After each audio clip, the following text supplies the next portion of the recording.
السلام علیکم ورحمۃ اللہ وبرکاتہ نحمد و نصلی علی رسولہ الکریم اما بعد اعوذ باللہ من الشیطان الرجیم بسم اللہ الرحمن الرحیم فاعتبروا یا اولی الابصار۔ میرے دینی بھائیو، بزرگوں، دوستو، اللہ رب العالمین کا بہت شکر احسان ہے کہ اس نے ہمارے پاس ہدایت کے لیے رب العالمین قرآن مجید اور سنت کو پیش کیا، اور اس کی تفصیلی بحث میں نے دوسری ویڈیو میں ڈالی تھی، جس میں قرآن، حدیث اور اجماع، اور آج ہے قیاس۔ اور قیاس پر زیادہ تر عمل ہوتا ہے فقہی مسائل کے اعتبار سے۔ اب ذرا سمجھتے ہیں قیاس کیا چیز ہے، قیاس کس کو کہتے ہیں۔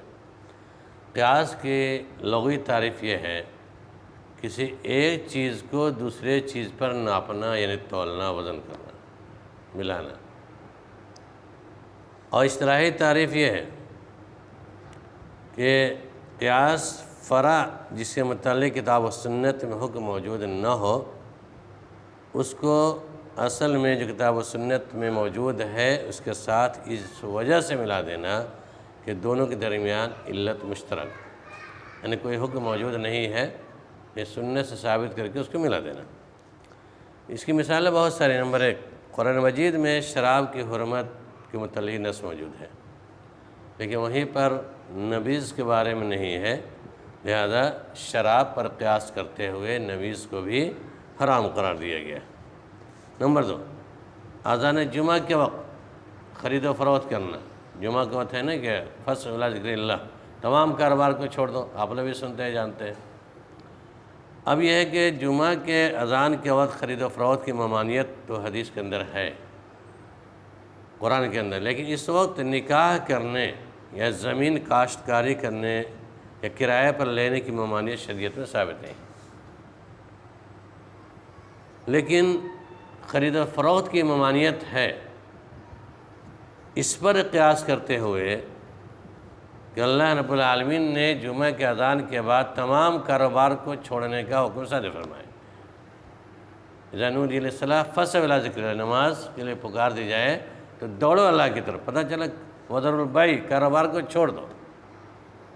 جو کاروبار کو چھوڑنے کا حکم اللہ تعالیٰ نے دیا اس کی تو نص موجود ہے، لیکن اور وہاں پر کوئی خرید و فروخت کا معاملہ پیش کرنا چاہے یا کوئی زمین پر کرایہ پہ دینا چاہے، دوسرا معاملہ کرنا چاہے، تو اس کے آیت کے روشنی میں وہ تمام کام ممنوع ہو جاتے ہیں۔ مثلاً زمین کی کاشتکاری کرنا، ہل جوتنا یا کرایہ پر لگانا، یہ تمام احوال، یہ تمام مسائل ثابت ہوتے ہیں۔ اس کو کہتے ہیں قیاس۔ یہ قیاس کی مثالیں۔ اور قیاس کی حجت کیا ہے، کس دلیل کی بنیاد پر قیاس کو صحیح مانا جائے گا؟ اس سلسلے میں جمہور علماء کے نزدیک قیاس حجت ہے، اور اس کی حجیت کے جو دلائل پیش کیے جاتے ہیں، نمبر 1، فاعتبروا یا اولی الابصار، قرآن کی آیت ہے کہ اے عقل والو، اے بصیرت رکھنے والو، عبرت حاصل کیا کرو۔ اس لفظ میں فاعتبروا سے مراد یہ خود ان لوگوں پر قیاس کرو جن پر اللہ تعالیٰ کا عذاب نازل ہوا ہے، یعنی تم بھی اس گناہ کو کرنے سے باز آ جاؤ، نہیں تو اللہ تعالیٰ نازل کر دے گا، عذاب کو نازل کرے گا۔ دوسری آیت ہے قُلْ یُحْیِی الَّذِی أَنشَأَهُ أَوَّلَ مَرَّةٍ، کہہ دیجئے کہ انہیں وہی زندہ کرے گا جس نے تمہیں پہلی بار پیدا کیا تھا۔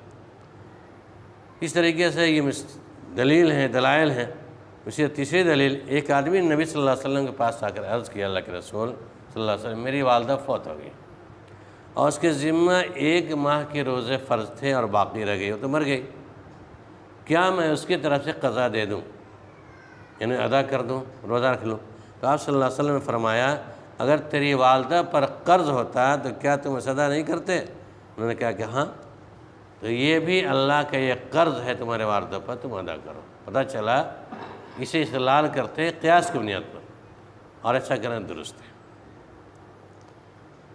اسی طریقے سے ایک عورت جو سیاہ بچہ جنی، کالے رنگ کے بچے کو پیدا کیا، اس کے شوہر نے اسے اپنانے سے انکار کر دیا۔ معاملہ نبی صلی اللہ علیہ وسلم تک پہنچا۔ نبی صلی اللہ علیہ وسلم نے کہا، کیا تمہارے پاس کوئی اونٹ ہے؟ انہوں نے کہا کہ ہاں۔ آپ صلی اللہ علیہ وسلم نے ان کا رنگ دریافت کیا، اونٹوں کا رنگ دریافت کیا، تو اس نے کہا یہ سرخ رنگ کے ہیں۔ آپ صلی اللہ علیہ وسلم فرمایا کیا ان میں کوئی خاکستری رنگ کا بھی ہے؟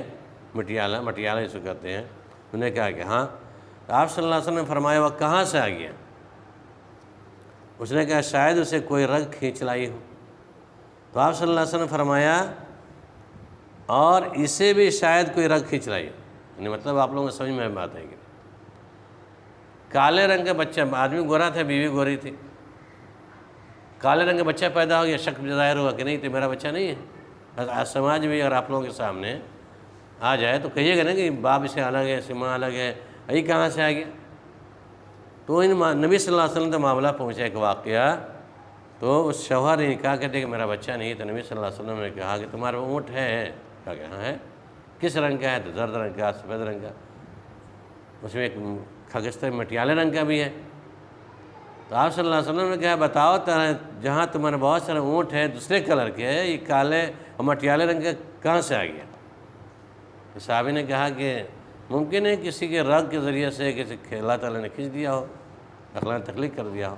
تو آپ صلی اللہ علیہ وسلم نے کہا کہ ممکن ہے تمہاری اولاد یہ تمہارے کسی خاندان کے رگ سے جیسے آ گئی ہو، اس کا انکار نہیں کر سکتے. بہرحال تو یہ دلائل ہیں قیاس کے اوپر عمل کرنے کے لیے. اب اس کے کتنے ارکان ہیں؟ قیاس کے 4 ارکان ہیں.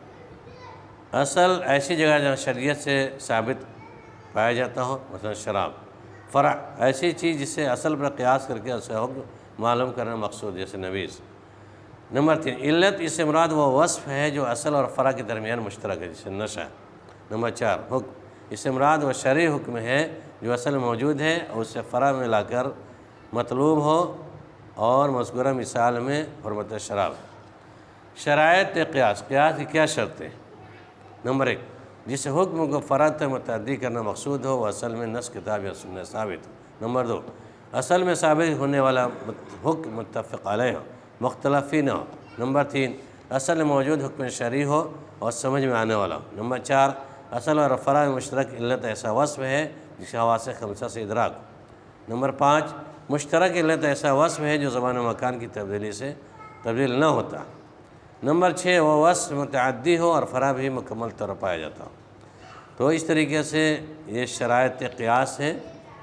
اور قیاس کی 3 قسمیں عموماً بیان کی جاتی ہیں. نمبر 1 قیاس علت، ایسا قیاس جس میں موجود علت حکم کو واجب کر دینے والی. نمبر 2 قیاس دلالت، جس میں موجود علت حکم کو واجب کرنے والی نہ ہو مگر اس پر دلالت ضرور کرتی ہے. نمبر 3 قیاس شبہ، یہ ایسی فرع ہے جو 2 اثروں کے درمیان مسترد ہو. اس طریقے سے قیاس کے ارکان اور شرائط اور تعریف اور مثالیں آپ کے سامنے رکھی گئی دلائل کے اعتبار سے. ظاہر سی بات ہے تمام مسائل کو سننے کے بعد بات سمجھ میں آتی ہے قیاس حجت ہے، لیکن جہاں پر کوئی نص نہ ملے قرآن کی روشنی میں، قرآن کی دلائل سے یا حدیث کے دلائل سے، تو ہم وہاں پہ قیاس نہیں کریں گے. کسی دلیل کو لے کر ہی قیاس کر کے مسئلے استعمال کریں گے. اور خاص طور پر عبادات کے اندر قیاس کا کوئی دخل نہیں. عبادات کے اندر قیاس کا کوئی دخل نہیں، یہ شرعی اصول ہے. کیونکہ عبادات کے اندر اللہ رب العالمین نے نبی صلی اللہ علیہ وسلم کو تمام طریقے بتا دیے اور صحیح حدیث میں موجود ہے، تو اس پر قیاس کو دخل دینے سے معاملہ بگڑ جائے گا. لہذا متفقہ فیصلہ ہے کہ فتاوے دینے کے اندر، مسائل بیان کرنے کے اندر اجتہاد کر سکتے ہیں، قیاس کر سکتے ہیں، نہیں عبادات کے اندر قیاس کا دخل نہیں ہے، اسے پرہیز کرنا چاہیے. لہذا ہم تمام حضرت کو چاہیے کہ جہاں پر نص ثابت ہو اس پر عمل کرے، قیاس کو ثابت کرے. جہاں پر نص موجود نہ ہو اس سے بچنے کی کوشش کریں، اور خصوصی اعتبار سے عبادات کے اندر قیاس کو دخل دینے سے گریز کریں. یہی عین شریعت ہے. اللہ رب العالمین ہمیں اور آپ کو تمام لوگوں کو صحیح سمجھ کی توفیق عنایت فرما دے. آمین.